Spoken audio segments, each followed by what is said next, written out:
Students, welcome to the Rajendra Samrat academy. अभी हम start करने जा रहे हैं क्लास 8 का ज्योग्राफी का चैप्टर 3, खनिज और शक्ति संसाधन। खनिज और शक्ति संसाधन के बारे में हम पढ़ेंगे। स्टार्ट करते हैं। किरी सुकान से मिलने धनबाद के निकट उसके पैतृक स्थान पर जा रही थी। किरी विशाल काले क्षेत्र से को देखकर आश्चर्यचकित थी। सुकान, यह स्थान इतना काला और धूल भरा क्यों है?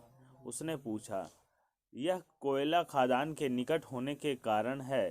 क्या आप वहाँ ट्रकों को देख रही हो? ये सभी खनिज कोयले को ले जा रहे हैं, सुकांत ने उत्तर दिया। अभी वो जब धनबाद के पास जब जाते हैं तो वहाँ पूरा कोयले की खदानें ज़्यादा होने की वजह से आसपास की मिट्टी, आसपास के क्षेत्र काले काले ही दिखाई देते हैं। तो ये वहाँ से जा रही थी सुकांत के साथ, तो उससे पूछती है किरी, तो वो बताता है कि हाँ, कोयले की खदानें हैं और जिसकी वजह से क्या होता है, यहाँ पे सारी मिट्टी और आसपास का क्षेत्र काला काला हो रखा है।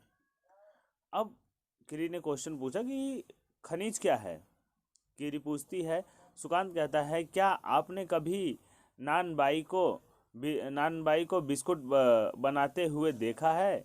उसमें आटा, दूध, चीनी और कभी कभी अंडे को भी मिलाया जाता है। जब आप पके हुए बिस्कुट खाते हैं तो क्या आप उनके अवयवों को पृथक रूप से देख सकते हैं? पूछ रहा है कि जैसे जो बिस्किट बन जाता है तो क्या उसके अंदर जो सारा आइटम सब मिला है क्या अलग से देख पाते हैं? नहीं, फिर तो गोल गोल बिस्किट ही खाली दिखता है और खा जाओ। जिस प्रकार बिस्किट में मिली हुई कई वस्तुओं को आप नहीं देख सकते, उसी प्रकार पृथ्वी पर चट्टानों में कई पदार्थ मिले होते हैं जो खनिज कहलाते हैं। कह रहे इसमें कई प्रकार के पदार्थ मिले होते हैं जो क्या कहलाते हैं? खनिज कहलाते हैं। ये खनिज पृथ्वी की चट्टान परपट्टी पर सभी जगह फैली हुई है। जो ये खनिज है वो क्या है? पृथ्वी की चट्टान पे सभी जगह फैली हुई है। प्राकृतिक रूप से प्राप्त होने वाले पदार्थ जिसका निश्चित रासायनिक संगठन हो, कह रहे नेचुरली रूप से जो हमें मिला हुआ है और उसका क्या निश्चित मतलब उसमें जो मिश्रण होते हैं संगठन हो, वह खनिज कहलाता है। खनिज सभी स्थानों पर समान रूप से वितरित नहीं है। कह रहा है कि सभी जगह पे मतलब क्या है, अब ये हमारे इंडिया में अगर देख सकते हो तो कहीं पे रेत है, कहीं पे कीचड़ है, तो कहीं पे नमी रहती है, कहीं पे बारिश है तो कहीं पे सूखा है, कहीं पे ठंडी है तो कहीं गर्मी है, अलग अलग है। तो ज़मीन भी ऐसे उबड़ खाबड़ है, कहीं पे प्लेनी है तो कहीं पहाड़ है, कहीं पे दरिया है, कहीं झील है, अलग ही अलग है। तो सब जगह क्या होगा, एक ही प्रकार से खनिज तो नहीं वितरण हो सकते।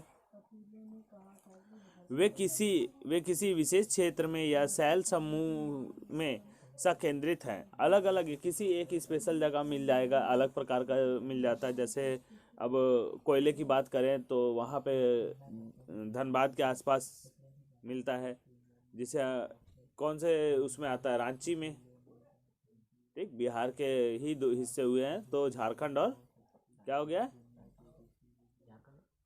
बिहार और झारखंड दो हिस्सों में बट गया ना बिहार, तो झारखंड बन गया वो। रांची उसी की राजधानी है। वे किसी विशेष क्षेत्र में या शैल समूहों में संकेंद्रित हैं। कुछ खनिज ऐसे क्षेत्रों में पाए जाते हैं जो आसानी से अभिगम्य नहीं है, जैसे आर्कटिक महासागर, संस्तर और अंटार्कटिका। ठीक, ये दो महासागर में है। खनिज विभिन्न प्रकार के भूवैज्ञानिक परिवेश में अलग अलग दशाओं में निर्मित होते हैं। कह रहे जो खनिज है वो अलग अलग कंडीशन में ही बनते हैं। उनके लिए एक अलग अलग दशा होती है, एक निश्चित तापमान होता है, एक निश्चित समय होता है जब ये बनते हैं। वे बिना किसी मानवीय हस्तक्षेप, मतलब बिना किसी इंसानों के हस्तक्षेप के, बिना जैसे इंसान ने इंटरफेयर नहीं किया तो बिना उसके ही वो बनता, प्राकृतिक प्रक्रियाओं द्वारा निर्मित होते, ये नेचुरली बन जाता है। वे अपने भौतिक गुणों जैसे रंग, घनत्व, कठोरता और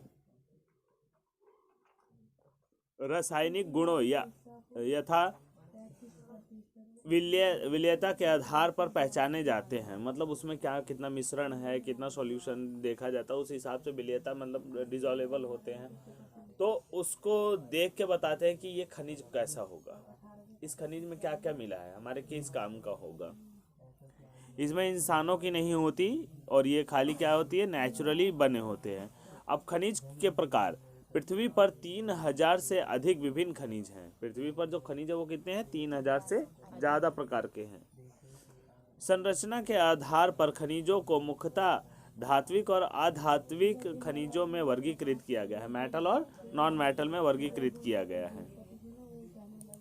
धात्विक खनिजों में धातु कच्चे रूप में होती है। धातु कठोर पदार्थ है जो ऊष्मा और विद्युत को संचालित करती है और जिनमें धातु या जिनमें द्युति या चमक की विशेषता होती है। धातु की होते हैं ये, मतलब थोड़ा सा चमक होती है उनके अंदर ना, और ध्वनि होती है। अयस्क, बॉक्साइड, मैग्नीशियम अयस्क इनके कुछ उदाहरण हैं। धात्विक खनिज लोह अथवा अलोह को हो सकते हैं। जो धात्विक खनिज होते हैं वो लोह हो सकते हैं या तो अलोह हो सकते हैं। लोह खनिज जैसे लोहा, अयस्क, मैग्नीज और क्रोमाइट में लोहा होता है। अलोह खनिज में लोहा नहीं होता, किंतु अन्य धातु यथात सोना, चांदी, तांबा या सीसा भी हो सकता है। मतलब लोहे जैसा नहीं होगा लेकिन होगा मेटल ही, ठीक है ना। ये शीशा भी मेटल है, उसमें वो भी आएगा, हार्ड तो होता ही है ना।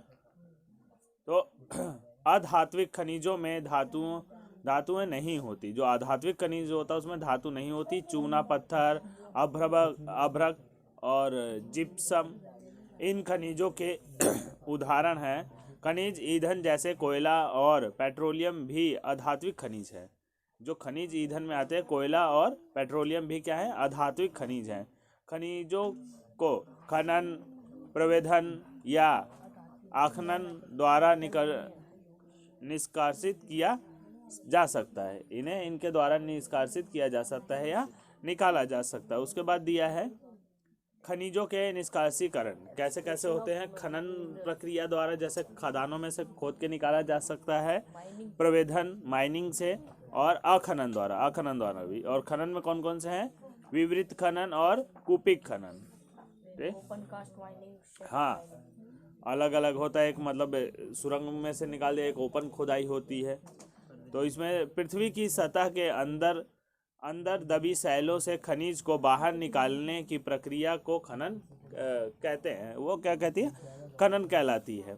खनिज को हम गहराई में स्थित है। खनिज जो कम गहराई में स्थित है वे पृष्ठीय स्तर को हटा कर निकाले जाते हैं। मतलब जो ऊपर के हिस्सा होता है उसको हटा के क्या होता है, उसके गहराई से निकाला जाता है। इसे विवृत खनन कहते हैं। गहन वेदन जिन्हें कूपक कहते हैं, मतलब नीचे खोद के उसको ड्रिल करके निकाला जाता है, ड्रिलिंग से। अधिक गहराई में स्थित खनिज निक्षेपों तक पहुंचने के लिए बनाए जाते हैं। इसे कूपिक खनन कहते हैं, ड्रिलिंग करना वही। पेट्रोलियम और प्राकृतिक गैस धरातल के बहुत नीचे पाई जाती हैं। जो पेट्रोलियम और प्राकृतिक गैस, नेचुरल गैस होती हैं, ये सब क्या होती है, ज़मीन के बहुत ज़्यादा निचले हिस्से में पाई जाती हैं। इन्हें बाहर निकालने के लिए गहन कूपों की खुदाई की जाती है। मतलब बहुत गहराई तक इसे खुदाई की जाती है। इसे प्रवेधन कहते हैं। और इसको क्या कहते हैं हम, प्रवेधन कहते हैं, ड्रिलिंग। स्पष्ट सतह के निकट स्थित खनिजों को जिस प्रक्रिया द्वारा आसानी से खोद कर निकाला जाता है उसे अखनन कहते हैं। आसानी से खोद के निकाल दिया जाता है तो उसे अखनन कहा जाता है। खनिजों का वितरण। खनिजों का वितरण। खनिज विभिन्न प्रकार की शैलों में पाए जाते हैं। कुछ आग्नेय शैल में पाए जाते हैं, कुछ कायांतरित शैलों में, जबकि अन्य अवसादी शैल में पाए जाते हैं। अंडरलाइन कर लेना, मतलब कि कितने प्रकार से पाए जाते हैं। तो आग्नेय शैल में पाए जाते हैं, कायांतरित, और मतलब लावे में जो लावा होता है अग्नि शैल उसमें होता है, और कायांतरित मतलब जो अपना रूप बदलते रहते हैं, बदलते रहते हैं, और अवसादी शैल में पाए जाते हैं। धात्विक खनिज आग्नेय और कायांतरित शैल समूह जिसे विशाल पठारों का निर्माण होता है। पठार किससे बनते हैं, पठार जिससे प्लेटूज जो होते हैं वो किससे बनते हैं, धात्विक खनिज आग्नेय शैल से, और कायांतरित वो जमने लगती है और फिर धीरे धीरे बनना शुरू हो जाता है। में पाए जाते हैं। उत्तरी स्वीडन में लौह अयस्क और ओंटारियो कनाडा में तांबा और निकेल के निक्षेप। दक्षिण अफ्रीका में लोहा, निकेल, क्रोमाइट और प्लैटिनम आग्नेय और कायांतरित शैलों में पाए जाने वाले खनिज के उदाहरण हैं। ये सारे एग्जाम्पल अंडरलाइन कर लेना। मैदानों और नवीन वलित पर्वतों के अवसादी शैल समूह में अधात्विक खनिज जैसे चूना पत्थर पाए जाते हैं। जो यहाँ अवसादी क्षेत्र होते हैं, जो मैदानों और नवीन वलित पर्वत होते हैं, उसमें चूना पत्थर वगैरह पाए जाते हैं, जो नए पर्वत होते हैं वहाँ पे। फ्रांस के कॉकेस प्रदेश के चूना पत्थर निक्षेप, जॉर्जिया और यूक्रेन के मैग्नीज निक्षेप और अल्जीरिया के फास्फेट संस्तर उसके कुछ उदाहरण हैं। किसके उदाहरण है ये? अवसादी सेल के। खनिज ईंधन जैसे कोयला और पेट्रोलियम भी अवसादी स्तर में पाए जाते हैं। अंडरलाइन करना, खनिज और कोयला और जो पेट्रोलियम है ये सब अवसादी में पाए जाते हैं। यहाँ पे तुम्हें मैप दिया हुआ है, देख सकते हो कि कहाँ कहाँ मतलब ये पाए जाते हैं, जगह का नाम दिया हुआ है। इसका स्केल देख लेना। लोहा देखो, लोहे वाला निशान यहाँ दिया हुआ है, तांबा है, बॉक्साइड है। उसके बाद आगे चलते हैं। एशिया चीन और भारत के पास विशाल लोहा अयस्क है। अंडरलाइन करना, चीन और भारत के पास लोहा बहुत मात्रा में है। एशिया चीन और भारत के पास विशाल लोह अयस्क निक्षेप है। यह महाद्वीप विश्व का आधे से अधिक टीन उत्पादन करता है। चीन, मलेशिया और इंडोनेशिया विश्व के अग्रणी टीन उत्पादकों में से एक है, मतलब पहले ही उत्पाद करते हैं सबसे ज़्यादा। चीन सीसा, एंटीमनी और टंगस्टन के उत्पादन में भी अग्रणी है। चीन क्या, सीसा और एंटीमनी और टंगस्टन भी ये करता है, उत्पादित करता है ज़्यादा। और एशिया में मैग्नीज, बॉक्साइड, निकेल, जस्ता और तांबे के भी निक्षेप हैं।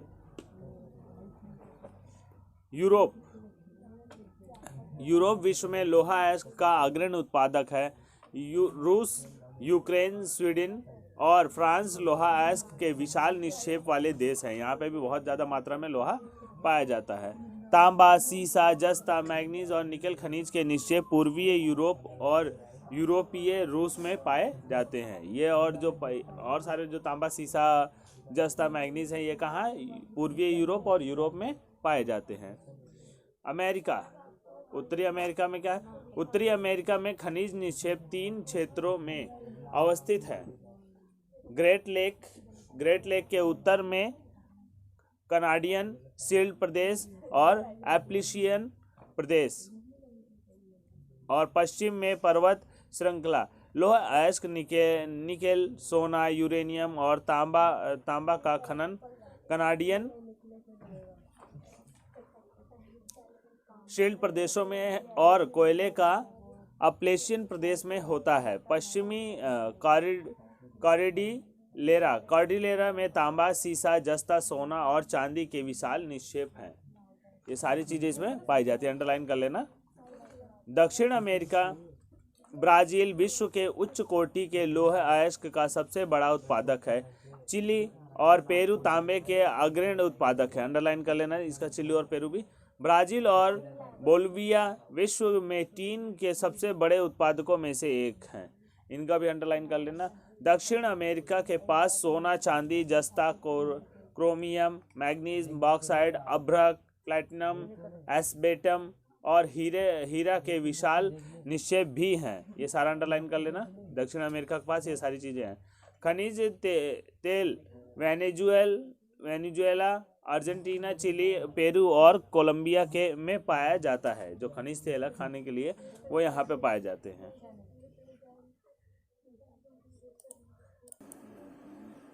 अफ्रीका खनिज संसाधनों से धनी है। यह हीरा, सोना और प्लैटिनम का विश्व का सबसे बड़ा उत्पादक है, अंडरलाइन करना। यहाँ पे डायमंड, गोल्ड और प्लैटिनम सबसे ज़्यादा मिलता है। दक्षिण अफ्रीका, जिम्बाब्वे और जायरे विश्व के सोने के एक बड़ा भाग उत्पादित करते हैं। तांबा, लोहा अयस्क, क्रोमियम, यूरेनियम, कोबाल्ट और बॉक्साइट दक्षिण अफ्रीका में पाए जाने वाले अन्य खनिज हैं। तेल नाइजीरिया, लीबिया और अंगोला में पाया जाता है। ये सारा अंडरलाइन करना ना इम्पोर्टेंट है। हाँ, अलग अलग करना। अगला पॉइंट है ऑस्ट्रेलिया। ऑस्ट्रेलिया विश्व में बॉक्साइट का सबसे बड़ा उत्पादक है। तो अंडरलाइन करना, ऑस्ट्रेलिया विश्व का क्या है, सबसे बड़ा उत्पादक है।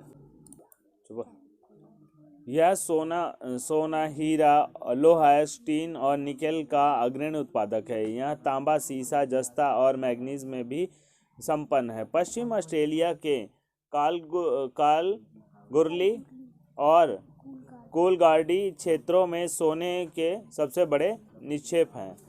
अंटार्कटिका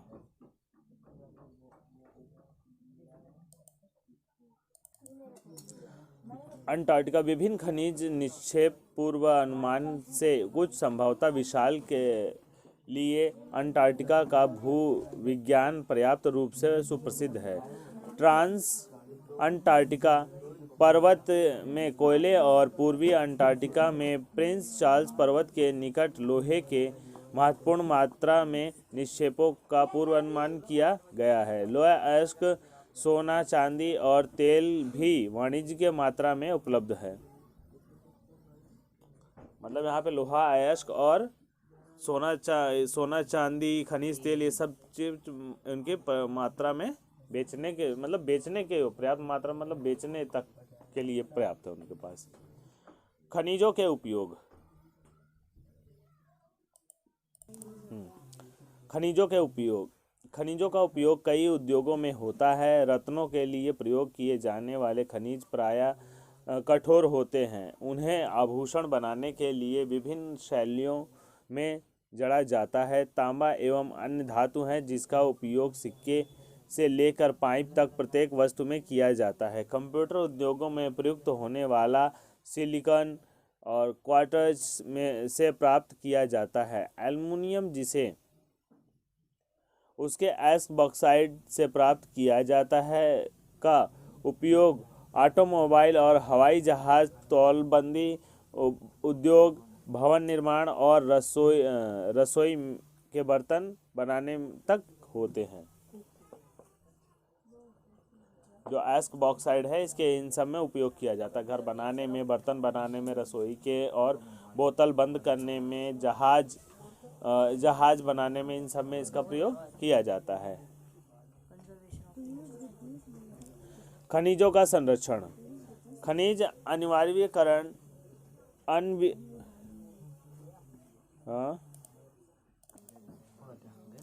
खनिजों का संरक्षण। खनिज अनवीनीकरण संसाधन है। खनिजों के निर्माण और संचालन में हजारों वर्ष लगते हैं।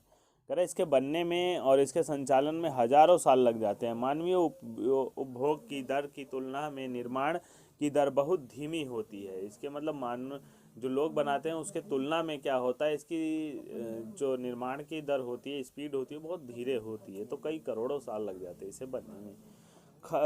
धीमी है। खनन की प्रक्रिया में बर्बादी को घटाना आवश्यक है। धातुओं का पुनर्चक्रण एक अन्य तरीका है जिससे खनिज संसाधनों को संरक्षित किया जा सकता है। कह रहा है कि इनका रिसाइकिल करना बहुत ज़्यादा ज़रूरी है। इससे क्या खनिज संसाधन का बचत किया जा सकता है। शक्ति संसाधन। सनी की माँ अपने दिन की शुरुआत गीजर होना चाहिए, गीजर लिखा है, गीजर का बटन दबाने से करती हैं। वह सनी को जगाने से पहले उसके विद्यालय की वर्दी पर इस्त्री करती हैं। उसके बाद वह उनके लिए ब्लेंडर में एक गिलास संतरे का जूस तैयार करने के लिए रसोई घर में तेजी से पहुंचती हैं। कह रहा है कि सनी की माँ उसे जगाने से पहले सब क्या करती है, रसोई में जाती है और जूसर ऑन करती हैं। क्या करती है, जूस बनाती हैं। और उससे पहले पानी गर्म करने के लिए गीजर ऑन करती हैं। सनी, क्या आपने स्नान कर लिया? आओ और अपना नाश्ता कर लो, ये उसकी माँ कहती हैं सनी की। सनी के लिए गैस स्टोव पर नाश्ता बनाते हुए माँ पुकारती है। तो मतलब ये सारी टेक्नोलॉजी बता रहा है कि क्या क्या उनके पास सुविधाएं हैं। विद्यालय जाते समय सनी बत्तियों और पंखों के बटन बंद करना भूल जाता है। वो स्कूल जाता है लेकिन पंखा और लाइट सब चालू छोड़ जाता है। माँ उन बटनों को बंद करते समय सोचती हैं कि शहर के जीवन आरामदेह प्रतीत होता है, लेकिन विद्युत उपकरणों गैजेट्स जो सभी बिजलियों की खपत करते हैं पर अधिक से अधिक निर्भरता मांग और पूर्ति के बीच विशाल अंतर पैदा करती है। विज्ञान एवं प्रौद्योगिकी के नए प्रचालन से जीवन शैलियों में बहुत तेज़ी से परिवर्तन आया है। मतलब इनके वजह से क्या है, विज्ञान और प्रौद्योगिकी में मतलब जो बिजनेस है इन सब में, फैक्ट्रियों में जो नई नई आविष्कार करते हैं, इसमें क्या हुआ, बहुत ज़्यादा बदलाव आया। क्योंकि मेटल की चीज़ें, अलग अलग धातु मिलना और सारी चीज़ें, खनिज चीज़ें मिलने से वो क्या नए नए आविष्कार करना शुरू कर दिए हैं। शक्ति अथवा ऊर्जा हमारे जीवन में बहुत महत्वपूर्ण भूमिका निभाते हैं। शक्ति और ऊर्जा, लाइट और अगर मतलब ना हो तो बहुत सी चीज़ें हमारे पास क्या है, नहीं हो सकती। और उसके साथ साथ जैसे कि ऊर्जा के लिए हमें चाहिए, तो ऊर्जा के लिए कोयला वगैरह चाहिए, वो भी ज़रूरी है। इन सब के उपयोग से क्या है, बहुत आगे इन्होंने परिवर्तित किया है।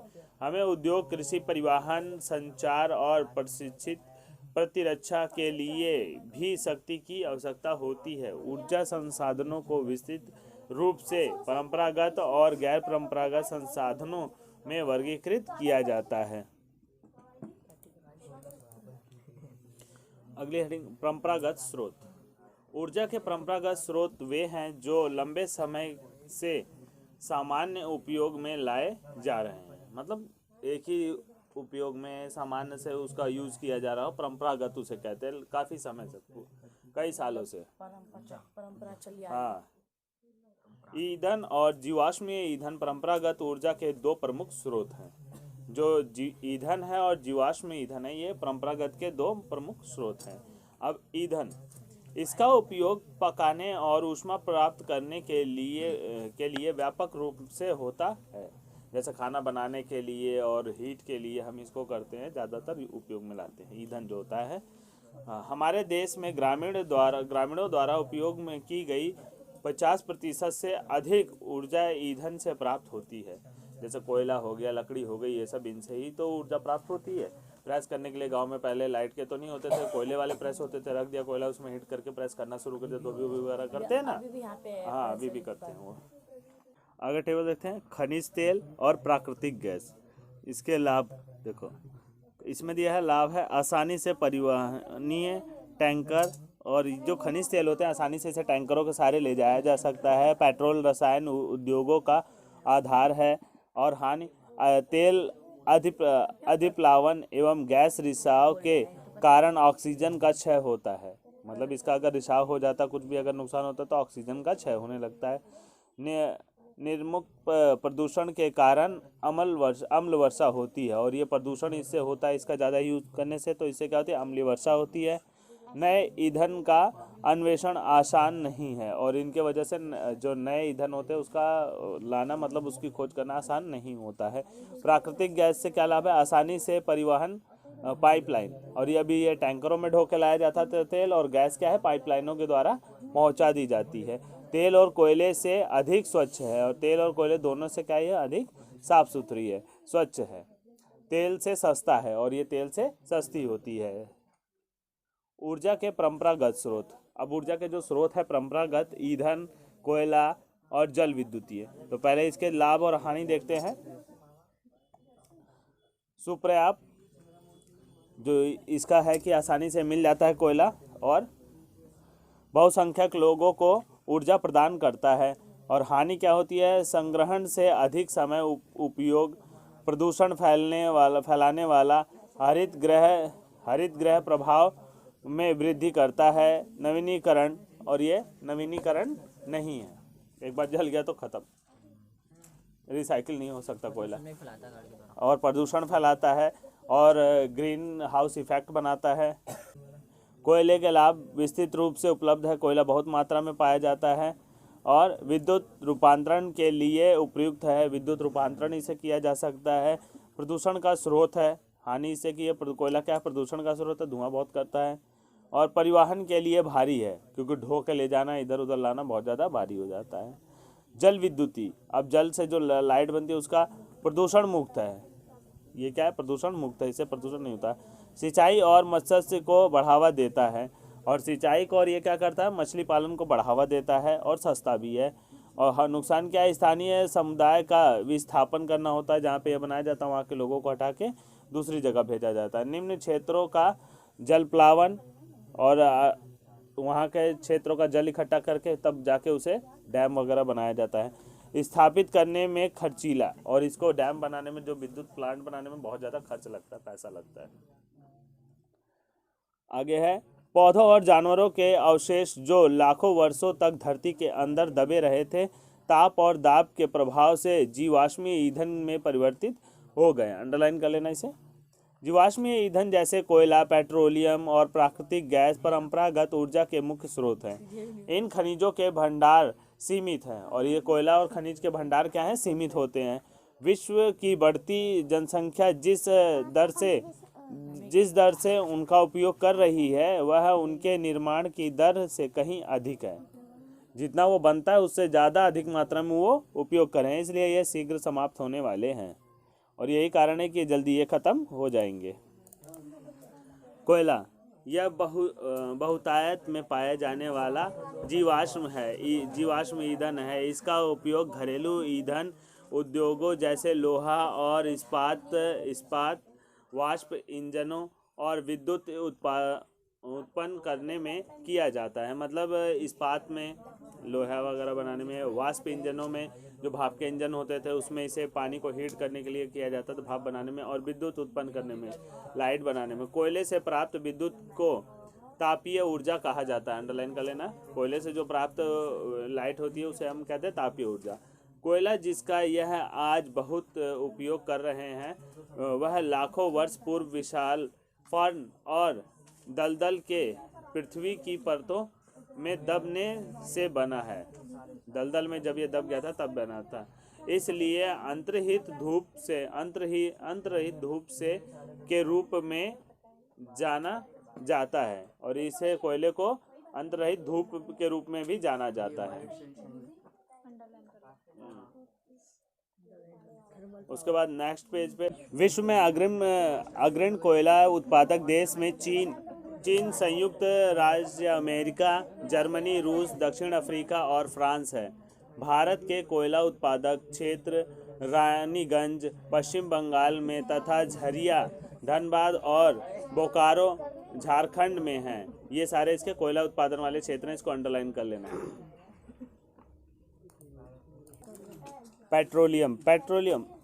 पेट्रोल जिससे आपकी कार चलती है, और तेल जो आपकी साइकिल को चरमराने से रोकता है। मतलब जो चों चों आवाज़ करती है ना, तो उसमें वो ऑयल डाल देते हैं तो फिर वो ची चों नहीं करती, आवाज़ नहीं करती। हाँ, रोकता है। दोनों की शुरुआत गाढ़े काले द्रव से होती है। ये दोनों क्या, गाढ़े काले तेल से निकलते हैं, जिसे पेट्रोलियम कहते हैं।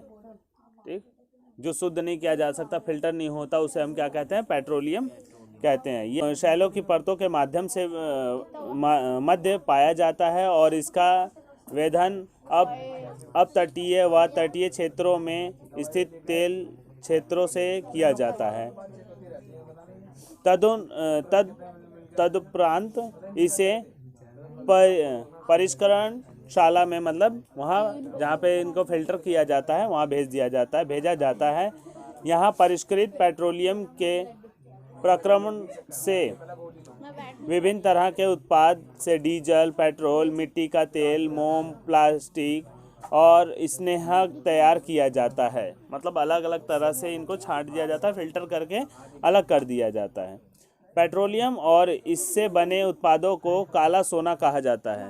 अंडरलाइन कर लो, ब्लैक गोल्ड। ठीक है, पेट्रोलियम और इससे बने उत्पादों को क्या कहा जाता है? ब्लैक गोल्ड कहा जाता है, क्योंकि ये बहुत अधिक मूल्यवान है। पेट्रोलियम के मुख्य उत्पादक देश ईरान, इराक, सऊदी अरब और कतर हैं। ये यहीं पे ज़्यादातर पाए जाते हैं। कतर देश है, हाँ। अन्य मुख्य उत्पादक संयुक्त राज्य अमेरिका, रूस, वेनेजुएला और अल्जीरिया है। भारत में मुख्य उत्पादक क्षेत्र असम में डिगबोई, मुंबई में बॉम्बे हाई तथा कृष्णा और गोदावरी नदियों के डेल्टा हैं। तो भारत में ये अंडरलाइन कर लो कहाँ कहाँ पाया जाता है, ये क्वेश्चन पूछता है। हाँ, डिगबोई मुंबई में और बॉम्बे हाई तथा कृष्णा और गोदावरी नदियों के डेल्टा में पाए जाते हैं। अगला है प्राकृतिक गैस। प्राकृतिक गैस पेट्रोलियम निक्षेपों के साथ पाई जाती है और तब निर्मुक्त होती है जब अपरिष्कृत तेल को धरातल पर लाया जाता है। इसका प्रयोग घरेलू और वाणिज्यिक ईंधनों के रूप में किया जा सकता है। रूस, नॉर्वे, यूके और नीदरलैंड प्राकृतिक गैस के प्रमुख उत्पादक हैं। अंडरलाइन कर लेना, रूस, नॉर्वे, यूके और नीदरलैंड ये जो हैं इसकी गैस के प्रमुख उत्पादक हैं। भारत में जैसलमेर, कृष्णा गोदावरी डेल्टा, त्रिपुरा और मुंबई के कुछ अपतटीय क्षेत्रों में प्राकृतिक गैस संसाधन हैं। विश्व के बहुत कम देशों के पास प्राकृतिक गैस के अपने पर्याप्त भंडार हैं। मतलब बहुत कम ही देश ऐसे हैं जिनके पास अपने प्राकृतिक गैस के भंडार हैं। हमारे द्वारा जीवाश्म ईंधन के उपयोग की तीव्र वृद्धि ने चिंताजनक दर से इन्हें समाप्ति तक पहुंचा दिया है। इन ईंधनों के जलने से निकलने वाले विषैले प्रदूषक भी चिंता का विषय है। मतलब इनको जलाने के बाद जो विषैली गैस निकलती है वो भी क्या है, प्रदूषण का कारण है। और जीवाश्मी ईंधन का अनियंत्रित जलना अनियंत्रित टोटी के टपकने के समान है। मतलब इतना इनका जलना जैसे है कि अगर कोई ख़राब टोटी है उसका पानी टपक रहा है तो वेस्ट होता जाएगा, तो उसी तरह से ये भी क्या नुकसान कर रहा है, जो अंततः सूख जाती है। और ये इसके वजह से क्या होती है, वो टोटी सूख जाती है और ऐसे गैस भी ख़त्म हो जाएगी। इसने हमारा ध्यान ऊर्जा के विभिन्न गैर परंपरागत स्रोतों के दोहन की ओर बढ़ाया, जो कि जीवाश्मी ईंधन के स्वतंत्र विकल्प हैं। जो अलग स्रोतों की तरफ ध्यान बढ़ाया, जिससे क्या है कि वो जीवाश्म ईंधन के स्वतंत्र विकल्प हैं, ऑप्शन है, दूसरा ऑप्शन मिल सकता है हमें। तो ये फॉसिल फ्यूल क्या होता है? जीवाश्म ईंधन, जीवाश्म हाइडल पावर, जल विद्युत। बांधों में वर्षा जल अथवा नदी जल ऊंचाई से गिरने के लिए संग्रहित किया जाता है। यहाँ पे देख सकते हो डायग्राम में, यहाँ जो डैम बना हुआ है इसमें बारिश का पानी और नदियों का पानी बहुत ऊंचाई से रोक के गिराया जाता है। पहले रोक लेते हैं, उसके बाद जब पानी हाँ, बांध के अंदर से पाइप के द्वारा बहता जल बांध के नीचे स्थित टरबाइन के ऊपर गिरता है और घूमते हुए ब्लेड जनरेटर को विद्युत के लिए घुमाते हैं। यह जल विद्युत कहलाती है और टरबाइन जब घूमती है तो वहाँ से क्या होता है, विद्युत बनती है। विद्युत उत्पादन करने के बाद जो जल बहता है उसका उपयोग कृषि में किया जाता है। विश्व की ऊर्जा का 1/4 हिस्सा जल विद्युत से उत्पन्न होता है। तो मतलब पूरे जो वर्ल्ड में जो कंजप्शन है लाइट का, वो किससे होता है, टरबाइन और इससे ही विद्युत से ही होता है, जल विद्युत से बनता है। हाँ, टरबाइन तो डायनमो घुमाता है, डायनमो को घुमा देता है, टरबाइन घूमता है तो फिर वहाँ से लाइट बनना शुरू होती है। ठीक? विश्व में जल विद्युत के अग्रणी उत्पादक देश पारग्वे, नॉर्वे, ब्राज़ील और चीन हैं। भारत में कुछ महत्वपूर्ण जल विद्युत केंद्र भाखड़ा नांगल, गांधी सागर, नागार्जुन सागर और दामोदर नदी घाटी परियोजना है। अंडरलाइन करो भारत की। कहाँ से भैया? यहाँ भारत में कुछ महत्वपूर्ण जल विद्युत केंद्र भाखड़ा नांगल, गांधी सागर, नागार्जुन सागर और दामोदर नदी घाटी परियोजनाएं हैं।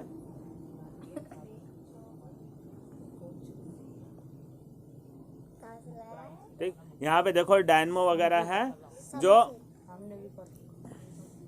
ये जनरेटर हाउस है यहाँ पे, और ये टरबाइन है, टरबाइन घूमता है तो डायनमो को यहाँ से पानी आता है ना, इधर से साइड से पानी आता है जल भंडार, और इधर से पानी आता है, इसको क्या करता है, फिर इसको रोटेट कर देता है पंखे को, ये जो ब्लेड्स लगे हैं, और इससे डायनमो घूमता है। डायनमो घूमने के बाद ये धीरे धीरे क्या होता है, पावर जनरेट करना शुरू करता है और यहाँ से करंट बन के ये तार के जरिए इन खंभों में जाता है और फिर आगे पावर हाउस लगे होते हैं जो इसको कंट्रोल करते हैं। और आगे शहरों में, गलियों में, अलग अलग पानी जगह। साफ ही होता है ना भैया? हाँ, ये पानी सारा साफ पानी होता है, नदियों का ही तो पानी है। नदियों में पानी साफ नहीं होता क्या? गंदा होता है। उसके बाद आता है ऊर्जा के गैर परंपरागत स्रोत। अब क्या है, ऊर्जा के जो गैर परंपरागत स्रोत हैं वो कौन कौन से हैं? जीवाश्म ईंधन के बढ़ते उपयोग से ऊर्जा के गैर परंपरागत स्रोत का अभाव उत्पन्न हो रहा है। मतलब ज़्यादातर अगर हम ईंधन का उपयोग करते हैं तो जो गैर परंपरागत ईंधन थे उसका अभाव उत्पन्न होने लगा है। ऐसा अनुमान किया जाता है कि यदि वर्तमान दर से इनका उपभोग लगातार होता रहा तो इन ईंधनों के भंडार समाप्त हो जाएंगे, जो इनका मतलब स्टोरेज है वो खत्म हो जाएगा। इसके अतिरिक्त इनका उपयोग पर्यावरण प्रदूषण भी पैदा करता है। इनका ज़्यादा अगर हम उपयोग करेंगे तो क्या होगा? पर्यावरण प्रदूषण हो जाएगा। इसलिए गैर परंपरागत स्रोत जैसे सौर ऊर्जा, पवन ऊर्जा, ज्वारीय ऊर्जा जो कि नवीनीकरण है के उपयोग की आवश्यकता होती है। अब गैर परंपरागत हम ला रहे हैं। अब तक जो ईंधन आ रहा था वो परंपरागत था, कोयला वगैरह, तेल, कोयला, ये सारा एक परंपरागत चला आया था। लेकिन अब हम गैर परंपरागत में क्या आ रहे हैं? पवन चक्की जिसको बोल देते हैं।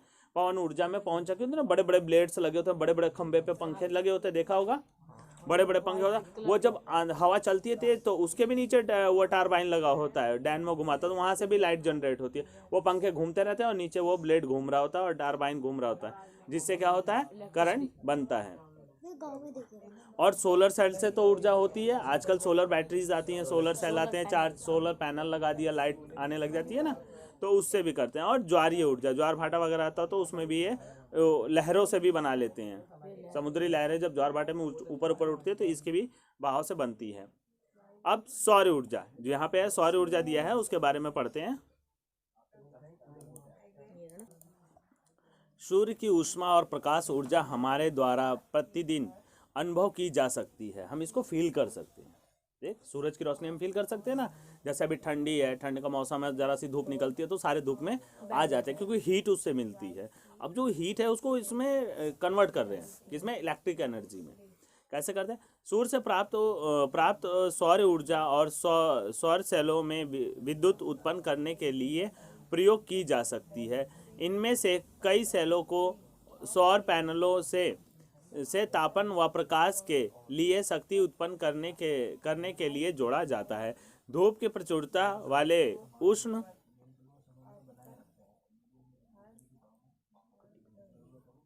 उष्णकटिबंधीय देशों के लिए सौर ऊर्जा के प्रयोग की प्रौद्योगिकी बहुत लाभदायक है।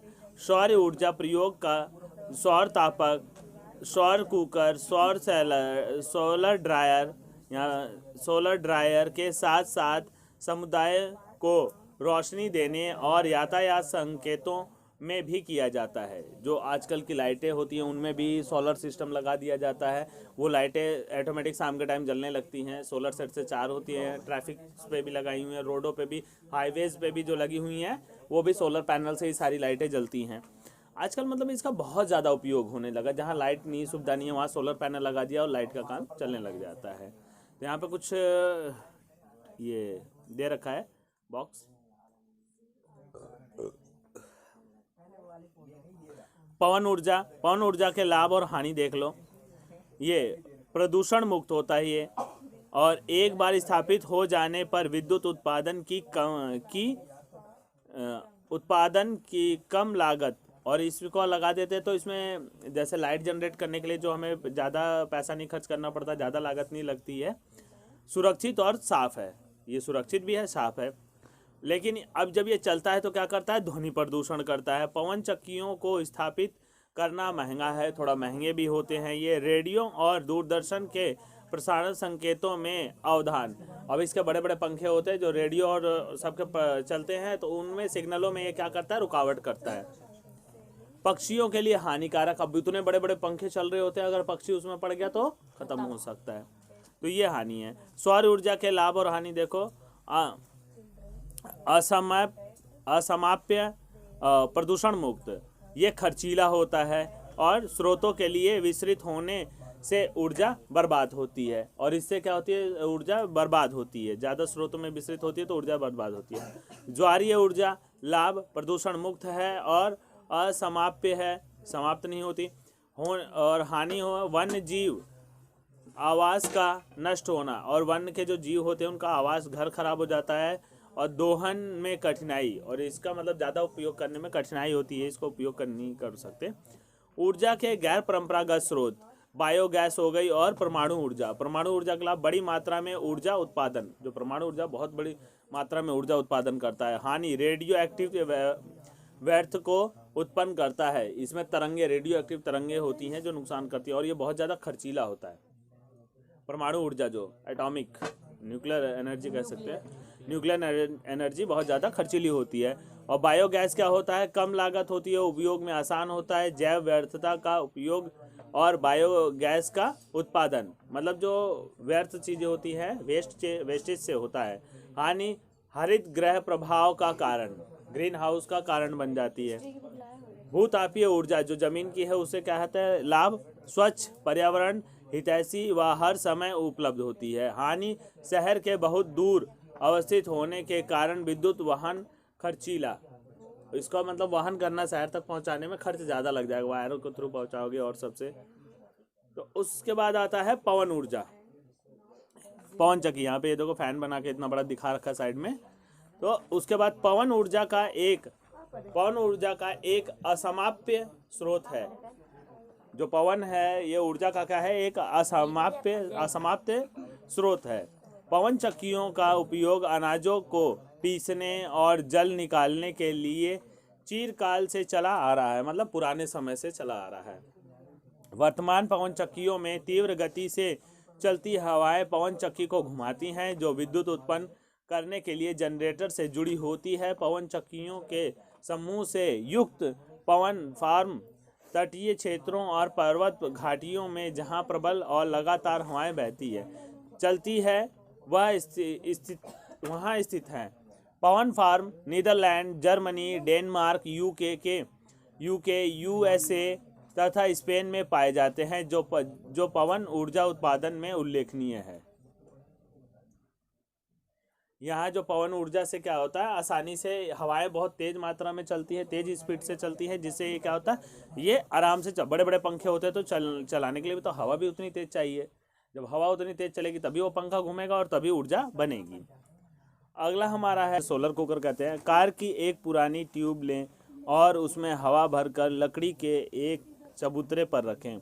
एल्युमिनियम के नलीदार बर्तन को बाहर से काला कर दें और उसमें 1 कप चावल के साथ 2 कप जल मिलाएं। इसको एक ढक्कन से बंद करें और उसे ट्यूब के भीतरी हिस्से में रखें। अब शीशे के एक फ्रेम को ट्यूब के ऊपर रखें और उसे धूप में खड़ा कर दें। शीशे के फ्रेम को खड़ा करने के बाद हवा ना तो अंदर आ सकती है और ना ही बाहर जा सकती है, जबकि सूर्य की किरणें ट्यूब से घिरी इस बंद खाली जगह में रोक ली जाती है और यह बाहर नहीं निकल पाती। तापमान धीरे धीरे बढ़ता है और इसमें रखा चावल कुछ समय में पक जाता है। तो ये था तुम्हें सोलर कुकर कैसे बनाया जाता है उसके बारे में, मतलब उसकी हीट जो होती है अंदर ही बंद रहेगी और धीरे धीरे उसे बॉयल कर देगी। जैसे हुमस टाइप के, गर्मी टाइप के होने लगते, कहीं ऐसी जगह हो जहाँ हवा ना पास करे तो वहाँ क्या घुटन से होने लगती है ना, बहुत ज़्यादा हीट बढ़ने लग जाती है। तो वैसे ही उसके बाद आता है परमाणु ऊर्जा। परमाणु ऊर्जा प्राकृतिक तौर से प्राप्त रेडियो सक्रिय पदार्थ जैसे यूरेनियम और थोरियम के परमाणु के केंद्रक में संग्रहित ऊर्जा से प्राप्त की जाती है। ये पदार्थ नाभिकीय रिएक्टरों में नाभिकीय विखंडन से गुजरते हैं और उत्सर्जन ऊर्जा की प्राप्ति होती है। परमाणु ऊर्जा के सबसे बड़े उत्पादक संयुक्त राज्य अमेरिका और यूरोप हैं। अंडरलाइन करो, सबसे ज़्यादा जो प्रोडक्शन करते हैं ये अमेरिका और यूरोप करते हैं। भारत में राजस्थान और झारखंड के पास यूरेनियम के विशाल निक्षेप हैं, ये भी अंडरलाइन करो। भारत में झारखंड और राजस्थान में यूरेनियम पाया जाता है। यूरेनियम विशाल मात्रा में केरल के मैग्नेसाइट बालू में पाए जाते हैं, ये भी अंडरलाइन कर लेना। केरल के मैग्नेसाइट बालू में पाए जाते हैं। भारत में स्थित परमाणु ऊर्जा के केंद्र तमिलनाडु में कलपक्कम, महाराष्ट्र में तारापुर, राजस्थान में कोटा के निकट राणा प्रताप सागर, उत्तर प्रदेश में नरोरा और कर्नाटक में कैगा है। ये सारा अंडरलाइन कर लेना। भूतापीय ऊर्जा, ताप ऊर्जा को पृथ्वी से प्राप्त की जाती है। जो ताप ऊर्जा जो है वो पृथ्वी से प्राप्त की जाती है, भूतापीय ऊर्जा कहलाती है। पृथ्वी से प्राप्त ऊर्जा को हम कहते हैं भूतापीय ऊर्जा। हाँ, पृथ्वी के अंदर गहराई बढ़ने के साथ तापमान में लगातार वृद्धि होती जाती है। कभी कभी यह तापमान ऊर्जा भू सतह पर गर्म जल के झरने के रूप में प्रकट हो जाता है। अंदर से मतलब झरना, जो पृथ्वी की गर्मी होती है ना, वो अंदर से पानी निकलता है तो वो क्या होता है, गर्म पानी बाहर आने लगता है। वो क्योंकि उसकी गर्मी होती है पृथ्वी के अंदर से, उस पे होता है। यह ताप ऊर्जा शक्ति उत्पादन करने में प्रयुक्त की जा सकती है और इससे क्या ऊर्जा शक्ति बनाने में प्रयोग किया जा सकता है। वर्षों से गर्म जल के स्रोत के रूप में भूतापीय ऊर्जा खाना बनाने, ऊष्मा प्राप्त करने और नहाने के लिए प्रयोग में लाई जाती है। यूएसए विश्व का सबसे बड़ा भूतापीय ऊर्जा का संयंत्र है। इसके बाद न्यूजीलैंड, आइसलैंड, फिलीपींस और मध्य अमेरिका है। भारत में भूतापीय ऊर्जा के संयंत्र हिमाचल प्रदेश में, मणिकरण और लद्दाख में पूगा घाटी में स्थित है। अंडरलाइन कर लेना, ये भारत में यहाँ पे है। बाकी और ऊपर भी जो देश दिए हैं उनको भी अंडरलाइन कर लेना। यहाँ से ना यूएसए से, ये देखो अंदर से इसमें डायग्राम में दिया हुआ है, यहाँ पे निकल रहा है हीट, और ये अपने आप से जो लावा की तरह पानी बाहर निकल आता है, गर्म पानी जो है। ज्वारीय ऊर्जा, अब आता है ज्वारीय ऊर्जा। अगली हेडिंग, ज्वार से उत्पन्न ऊर्जा को ज्वारीय ऊर्जा कहते हैं। इस ऊर्जा का विदोहन समुद्र के सकरे मुहाने में बांध के निर्माण से किया जाता है। मतलब समुद्र का जहाँ पतला मुंह होता है वहाँ पे इसको लगा दिया जाता है और बनाया जाता है। ज्वार ऊर्जा के समय ज्वार की ऊर्जा का उपयोग बांध में उपस्थित टरबाइन को घुमाने के लिए किया जाता है। जैसे पानी को बांध के किया जाता था वैसे इससे भी। तो रूस, फ्रांस और भारत में कच्छ की घाटी में विशाल ज्वारीय मील के क्षेत्र हैं। ये अंडरलाइन करना। भारत में कच्छ घाटी में शामिल विशालीय ज्वारीय मील के क्षेत्र हैं। आता है उसके बाद बायोगैस, जैविक अपशिष्ट जैसे मृत पौधे और जंतुओं के अवशेष, जैसे जानवर मर गए, पौधे मर गए, उनके अवशेष, पशुओं का गोबर, रसोई के अपशिष्ट और गैसीय ईंधन में बदला जा सकता है। जो सड़े गले सब्जियां होती हैं और सारी चीज़ वेस्ट होती हैं, इनको हम खाद बना सकते हैं और इनका गैस में हम प्रयोग किया, इसे बायोगैस कहते हैं। अंडरलाइन कर लो। जैसे अपशिष्ट बैक्टीरिया द्वारा बायोगैस संयंत्र में अपघटित होते हैं, जो कि अनिवार्य रूप से मीथेन और कार्बन डाइऑक्साइड का मिश्रण है। अंडरलाइन करो, जो बायोगैस होती है मीथेन और कार्बन डाइऑक्साइड का मिश्रण है। बायोगैस खाना पकाने तथा विद्युत उत्पादन का सर्वोत्तम ईंधन है। ये इसका सर्वोत्तम ईंधन है, बायोगैस का विद्युत उत्पादन का सर्वोत्तम ईंधन है और इससे प्रति वर्ष बड़ी मात्रा में जैव खाद का उत्पादन होता है। इससे क्या होता है, बहुत ही बड़ी मात्रा में जैव खाद बनती है।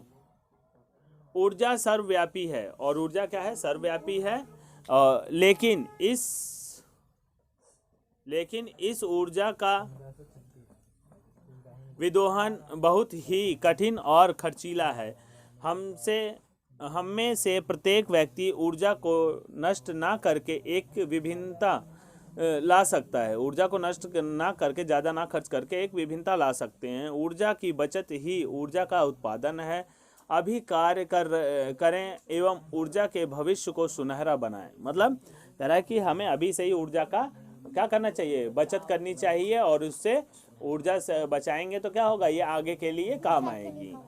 तो इसी के साथ ये चैप्टर ख़त्म होता है। ओके, वीडियो को लाइक और सब्सक्राइब जरूर कर लेना चैनल को, ताकि नई वीडियोस आपको आसानी से मिल जाए।